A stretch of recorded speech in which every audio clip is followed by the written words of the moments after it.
अस्सलाम वालेकुम रहमतुल्लाहि व बरकातुहू।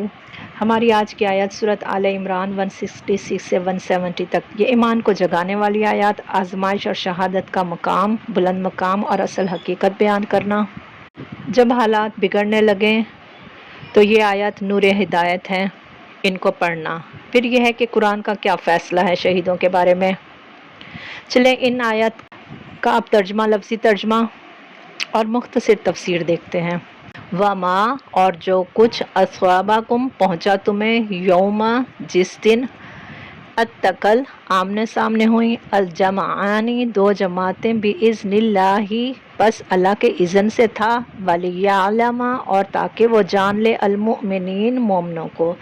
यानी ये मोमनों के लिए आजमाइश थी, ये कोई हादसा नहीं था, मुसलमानों की शिकस्त हादसा नहीं थी। अल्लाह हर दिल का हाल जानता है, अल्लाह हर दिल को देख रहा था। और वहाँ पर जो कुछ भी हुआ ग़ज़वा उहद के मैदान में, वो सब अल्लाह ताला के इज़्न से हुआ था। वलियअलमा, और ताकि वो जान ले, अल्लज़ीना, उनको जिन्होंने नाफ़क़ू, मुनाफ़क़त की। अब आपने पिछली तफसीर में भी सुना है कि अब्दुल्ला बिन उबई अपने लश्कर को लेकर वापस चला गया था। तो अल्लाह ताला का मकसद ग़ज़वा उहद में मुनाफ़िकीन और मोमिनीन को छांटना था, अलग अलग करना था। वकीला, और कहा गया, लहुम, उन्हें, तालौ, आओ, कातिलु, जंग करो, फ़ी सबीलिल्लाहि, अल्लाह के रास्ते में, आओ या इदफ़ाउ, दिफा करो। यानी फिर उन्हीं मुनाफ़िकीन को कहा गया था कि और हमारे साथ जंग में शरीक हो जाओ, लेकिन उन्होंने इनकार कर दिया और उन्होंने कहा कि नहीं, ये जंग नहीं होने वाली। कौलू, उन्होंने कहा, लऊ, अगर नालमु, हम जानते होते, कितालन, जंग करना, लत्तबानाकुम, तो ज़रूर हम पैरवी करते तुम्हारी, हम, वो, लिल कुफ्र, कुफर के, यौमाइज़िन, उस दिन, अक़रबू, ज़्यादा करीब थे, मिन हम, उनसे, लिल ईमानी, बनिस्बत ईमान के। ये वो लोग थे, इन मुनाफ़िकों को छांटना मकसूद था, जो ज़ुबान से तो ख़ुद को मुसलमान कहते थे, लेकिन उनके दिल जो थे वो ईमान से नहीं थे, उनके दिल में ईमान नहीं था, वो दिल से ईमान नहीं लाए थे। यकूलूना, वो कह रहे थे, बी अफ़वाहिहिम, अपने मुँहों से, माँ, वो जो, लईसा, नहीं था, फ़ी कुलूबिहिम, उनके दिलों में। यानी वो मुँह से तो जंग लड़ने के लिए आ गए थे, मुँह से कहकर और ख़ुद को मोमिन कहकर, लेकिन वो दिलों में मुसलमानों से खालिस नहीं थे, ना ही वो अल्लाह के दीन के लिए खालिस थे। वल्लाहु, और अल्लाह, आलमु, ज़्यादा जानता है, बिमा, उसको, जो, यक्तुमून, वो छुपाते हैं। यानी जो कुछ उनके दिलों में है, उनकी मुनाफ़िक़त जो उनके दिलों में है, वो सब अल्लाह ताला खूब जानता है।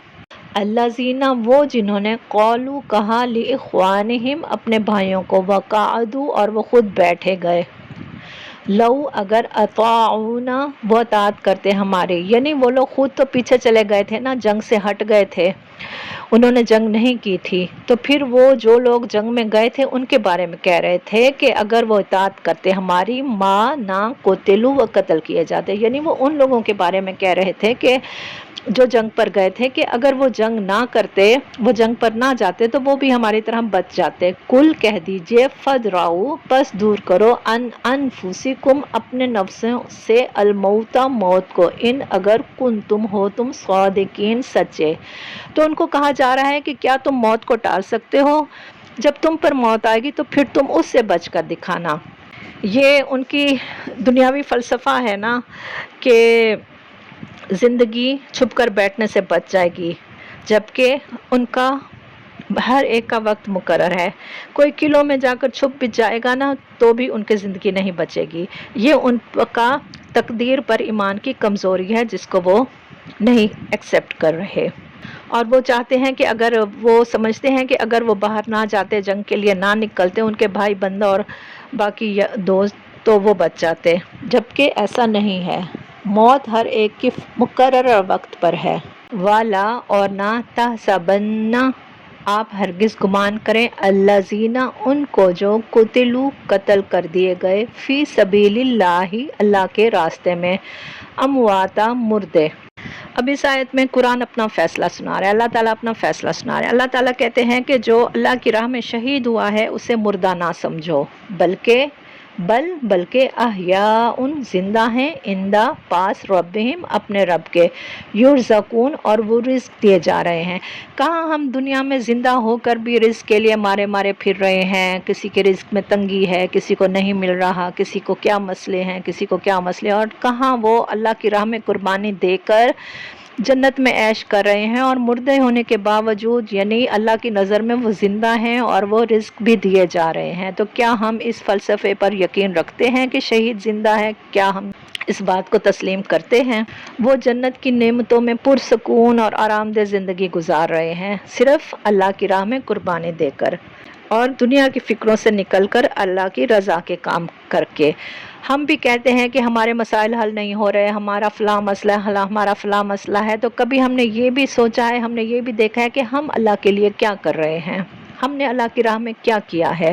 فرحینہ خوش ہیں، بما اس پر جو آتاہم عطا کیا انہیں، اللہ نے من فضلہ ہی اپنے فضل سے، وَيَسْتَبْشِرُونَ اور وہ خوش ہوتے ہیں، یعنی ان کے چہروں پر خوشی ہوتی ہے، بِالَّذِينَ ان کے بارے میں لم نہیں یلحقوا وہ ملے بہم انہیں، یعنی جو ابھی ان سے نہیں ملے لیکن جو شہادت پا کر وہاں جانے والے ہیں، ان سے ملنے والے ہیں، وہ ان کے لیے خوش ہیں، من خلفہم ان کے پیچھے سے، یعنی جو ان کے پیچھے آنے والے ہیں وہ ان کے لیے خوش ہیں، الا کہ نہ خوف کوئی خوف ہوگا، علیہم ان پر والا، اور نہ ہم وہ یحزنون وہ غمگین ہوں گے۔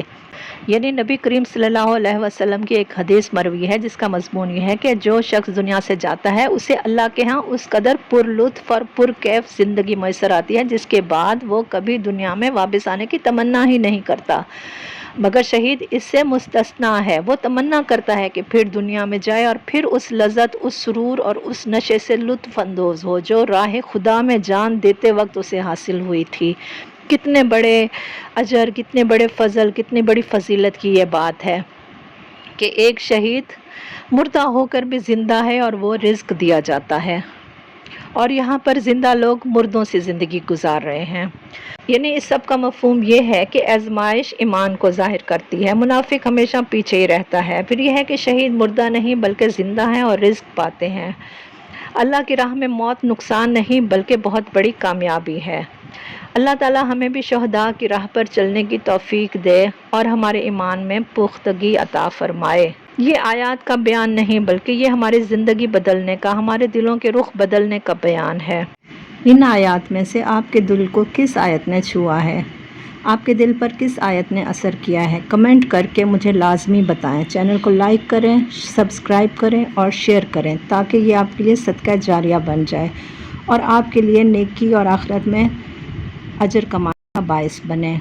اللہ تعالی ہمارے لیے آسانیاں پیدا فرمائے اور اپنے پیغام کو لوگوں تک پھیلانے میں ہماری مدد فرمائے، ہمیں دین پر چلنے کی اور اس پر عمل کرنے کی توفیق عطا فرمائے، ہمیں قرآن کو سیکھنے سمجھنے کی توفیق عطا فرمائے، آمین۔ سبحانک اللہم و بحمدک اشہد ان لا الہ الا انت استغفرک و اتوب الیک۔